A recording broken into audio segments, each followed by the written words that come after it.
देखिए ये जो अमीर खुसरो है इनका वाक्यांश बड़ी हिंदी साहित्य में पटता का है। ये जो वाक्यांश पटता है हिंदी साहित्य में, इनके मुद्दों को बात करने से पहले जो दरबारी कवि रहे हैं, ये कई लोगों का दरबारी कवि रहे हैं, बहुत ही विशेषज्ञता हासिल और साहित्य व्यक्तित्व थी इनकी। इन्होंने कहा है साफ साफ पर महिलाओं के प्रति इनका एक अलग तरीके का नजरिया था। उन्होंने कहा कि खा गया पी गया दे गया बुत्ता तो ए सखी साजन तो नहीं सखी कुत्ता।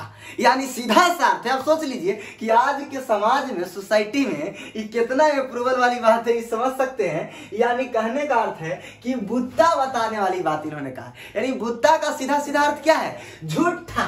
यानी कि झूठ बोल बोल कर कर कर कर करके।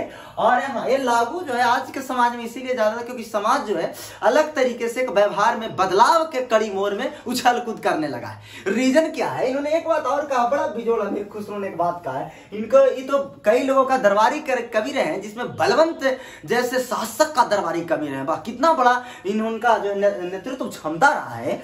इन्होंने तो कहा, अमीर खुसरो ने बड़ी प्रेमिक रचना इन्होंने की है। खुसरो दरिया प्रेम का सो उल्टी बाकी धार। खुसरो दरिया प्रेम का, कहता है अमीर खुसरो कि खुसरो का जो दरिया है वो प्रेम का है और सो उल्टी बाकी धार, उल्टा बहता है। प्रेम की हमेशा नैया उल्टा चलता है, सीधा नहीं चलता समाज के नजर में। यह अमीर खुसरो जी का कहना है। और इतना ही नहीं, जो उबरो सो डूब गया, जो उबा प्रेम में वो डूब के ओकरे में मर गया।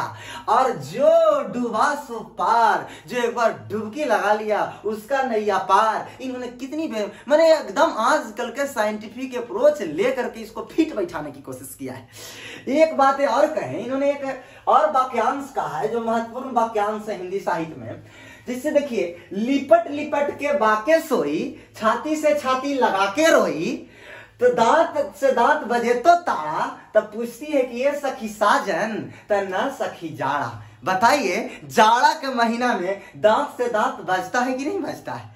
और आप ही बताइए कि छाती से, यानी कि जो आप किसी भी कंबल हो, रजाई हो, जब ओढ़ते हैं तो कितना बेजोड़ से ओढ़ते हैं, जो आपको पता है, क्योंकि उसको बिना ढंग से ओढ़ ले कोई काम तो होता नहीं।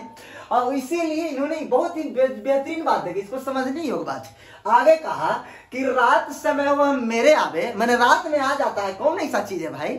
भोर भय वह घर उठी भागे, यानी भोर होता है वैसी घर उठ के भाग जाता है, चल जाता है जावे।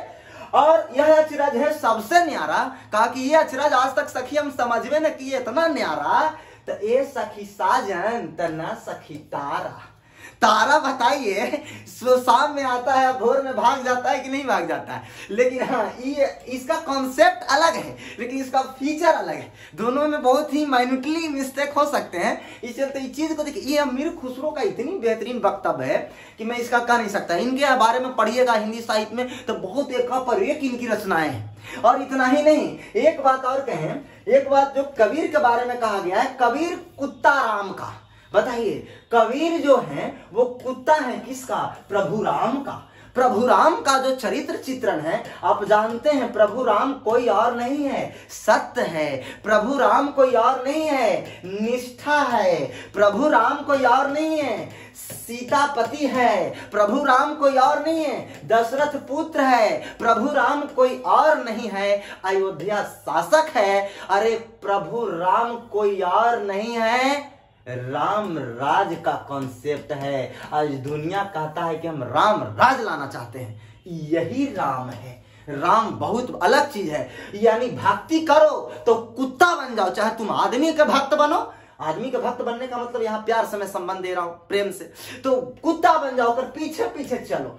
इसीलिए कबीर कहते हैं कि बनो तो एकदम दिल गार्डन गार्डन, और न बनो तो बार्डन बार्डन, भगवान कोई दिक्कत नहीं। तो इस तरीके से इस हिंदी कॉन्सेप्ट को देखेंगे कि क्या होता है हिंदी साहित्य में।